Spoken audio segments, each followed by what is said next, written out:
एक बेघर आदमी ने सबसे सस्ता वाला बॉक्स वाला खाना ऑर्डर किया, लेकिन जब पैसे चुकाने की बारी आई तो पता चला कि उसके पास $1 कम था। उसने दुकानदार से थोड़ी छूट देने की गुजारिश की और इसके बदले उसने एक गाना सुनाने की पेशकश की, लेकिन दुकानदार ने जो किया वो आप सोच भी नहीं सकते।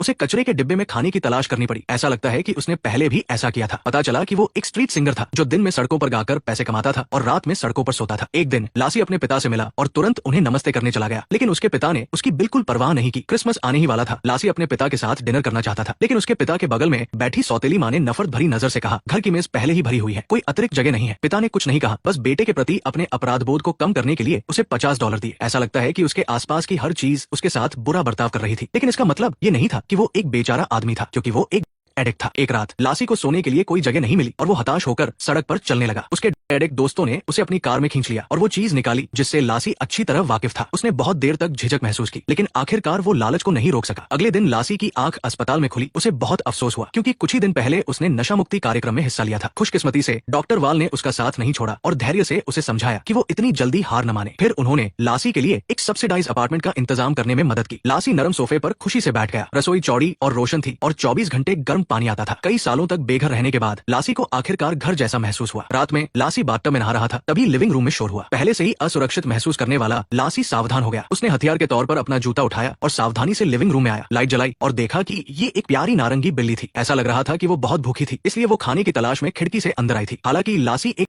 एडिक्ट था, वो बहुत दयालु था। उसने बिल्ली को अपने कॉर्नफ्लेक्स ही नहीं दिए, बल्कि उसके साथ अपना दूध भी बांटा। जब बिल्ली खा पी कर तृप्त हो गई तो लासी ने उसे गोद में उठाया और खिड़की से बाहर छोड़ने लगा, लेकिन बिल्ली जाना नहीं चाहती थी। लासी ने उसे रात भर वहां रहने दिया। अगली सुबह लासी बिल्ली को लेकर घर गया और पूछा कि क्या ये उनकी बिल्ली है, लेकिन किसी ने भी उसे नहीं पहचाना। लासी को बिल्ली को छोड़ना पड़ा, क्योंकि वो बहुत गरीब था। इतना गरीब कि खाने के लिए भी पैसे नहीं थे, तो पालतू जानवर को पालने के लिए अतिरिक्त पैसे कहां से आते। शाम को लासी जब घर जा रहा था तो वो फिर उसी बिल्ली से मिला। वो पूरी तरह लथपथ थी। शायद किसी दूसरी बिल्ली से लड़ते वक्त उसे चोट लगी थी। लासी को बहुत बुरा लगा। उसने उसे कपड़े में लपेटा और 2 घंटे तक लाइन में लगकर उसे पशु चिकित्सालय ले गया। काउंटर पर दवाई लेने के दौरान लासी $22 का बिल देखकर चौंक गया। उसने बहुत समझाने की कोशिश की कि ये उसकी बिल्ली नहीं है, और यहाँ तक कि सौदेबाजी करने के लिए मुट्ठी भर सिक्के भी निकाले, लेकिन डॉक्टर ने कहा आपको उसे दवाई खरीदने की जरूरत नहीं है। लासी के पास कोई जवाब नहीं था। उसे अगले हफ्ते के लिए रखे गए अपने पैसे देने पड़े, लेकिन उसे उम्मीद नहीं थी कि ये छोटी सी दयालुता उसकी किस्मत हमेशा के लिए बदल देगी। वापस आने पर उसे एक और समस्या का सामना करना पड़ा। बिल्ली ने दवा नहीं खाई, यहाँ तक कि उसने लासी के हाथ पर काट भी लिया। फिर भी लासी को गुस्सा नहीं आया। उसने अपने हाथ पर पट्टी बांधी और बिल्ली को दवा देने की कोशिश जारी रखी, लेकिन बिल्ली ने फिर भी नहीं खाई। उसे पड़ोसी लिसा से मदद लेनी पड़ी। लिसा अक्सर पशु चिकित्सालय में स्वयं सेवा करती थी, और जैसे ही बिल्ली उसकी गोद में आई वो शांत हो गई और आसानी से दवा खा ली। लिसा को वो बहुत पसंद आई और उसने बिल्ली का नाम बॉब रखा। जैसे ही उसने बॉब की भूख बढ़ती देखी, लासी के मन का बोझ हल्का हो गया, लेकिन जल्द ही एक नई समस्या पैदा हो गई। बॉब बहुत ज्यादा चिपकू था। जब लासी पैसे कमाने के लिए बाहर जाने लगा तो बॉब ही उसके पीछे चल दिया। लासी चाहता था कि वो वापस जाए, क्योंकि उसके पास गाने के दौरान बॉब की देखभाल करने का समय नहीं था, लेकिन बॉब ने ऐसा नाटक किया जैसे उसने कुछ सुना ही नहीं और लासी का हाथ पकड़ लिया। लासी को अपनी आवाज ऊंची करनी पड़ी और बॉब को जाने का आदेश देना पड़ा। निराश बॉब को मन मारकर वहां से जाना पड़ा, लेकिन बॉब इतना शानदार था कि वो आसानी से हार नहीं मान सकता था। जब बस चलने वाली थी, बॉब उछला और लासी की गंध का पीछा करते हुए सीढ़ियां चढ़ गया। फिर लासी की सीट पर चढ़कर उसकी गोद में आ गया। इस नजारे ने लासी को हैरान कर दिया। उसे बॉब को खिड़की के पास रखना पड़ा ताकि वो शहर की हलचल देख सके। बस से उतरने पर लासी ने बॉब के गले में जूते का फीता बांध दिया और एक साधारण पट्टा बन गया। बस से उतरने के बाद बॉब बच्चे की तरह खुश था। कभी वो नालियों को सूंघता तो कभी दुकानों में जाना चाहता था। अपनी रफ्तार बढ़ाने के लिए लासी को झुकना पड़ा और बॉब को अपने कंधे पर बिठाना पड़ा। उस पल वो सड़क पर सबसे प्यारे जोड़े बन गए। वहां से गुजर रही एक महिला इस नजारे को देखकर बहुत खुश हुई। राहगीरों ने भी अपने फोन निकाले और तस्वीरें खींचने लगे। बॉब के साथ लासी का गाना और भी ज्यादा मधुर हो गया और लोगों ने रुककर सुनना शुरू कर दिया। बॉब ने टिप देने वाले हर दर्शक को सिर हिलाकर धन्यवाद कहा। गाना खत्म होने पर दोनों ने एक दूसरे से हाथ मिलाकर जश्न मनाया, क्योंकि अब उनकी कमाई लासी के अकेले गाने से 10 गुना ज्यादा थी।